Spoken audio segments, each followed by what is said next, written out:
कोमल की शादी रोहन से आज से बहुत साल पहले हुई थी। उसका पढ़ा लिखा समृद्ध परिवार है। किसी भी चीज की उसे कोई कमी या परेशानी नहीं है। कोमल का पति रोहन भी एक बहुत अच्छा लड़का है।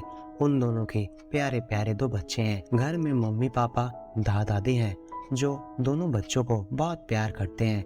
कुल मिलाकर इस घर में सब कुछ ठीक ही चल रहा था। पर रोहन की सबसे बड़ी कमजोरी यह थी कि उसे गुस्सा आने पर उसका खुद पर कंट्रोल नहीं रहता था। वो जो भी सामान हाथों के सामने देखता उसे तोड़ फोड़ करने लगता। इससे घर का माहौल कुछ देर के लिए खराब हो जाता।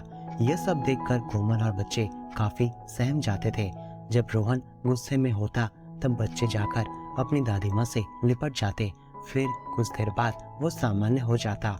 इस वजह से ही कोमल इन दिनों बहुत परेशान रहने लगी थी, क्योंकि आजकल काम का प्रेशर रोहन के ऊपर कुछ ज्यादा ही होने के कारण वो प्रतिदिन चिड़चिड़ा होता जा रहा था और सारा गुस्सा कोमल और बच्चों पर उतार देता था। एक दिन कोमल ने अपने बेटे नीरज को पीने के लिए दूध दिया।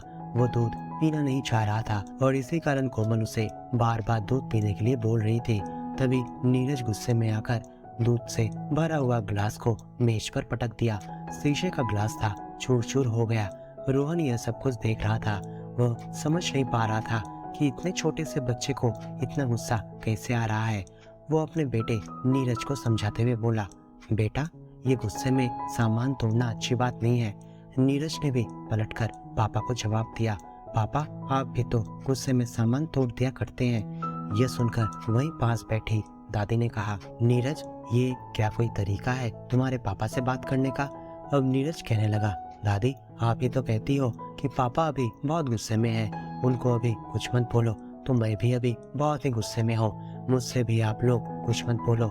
इतने छोटे से बच्चे की बात सुनकर सभी लोग एक दूसरे का मुंह देखने लगते हैं। अब रोहन की माँ कहती है, देख लिया अपने बेवजह गुस्से का परिणाम, क्या सीख रहा है तेरा बेटा, तुझे खबर भी है। माँ मैं आपसे वादा करता हूँ कि आज के बाद मैं आइंदा बेवजह गुस्सा नहीं करूँगा, अपने गुस्से पर नियंत्रण रखने की कोशिश करूँगा। रोहन ने माफी मांगते हुए अपनी माँ से कहा।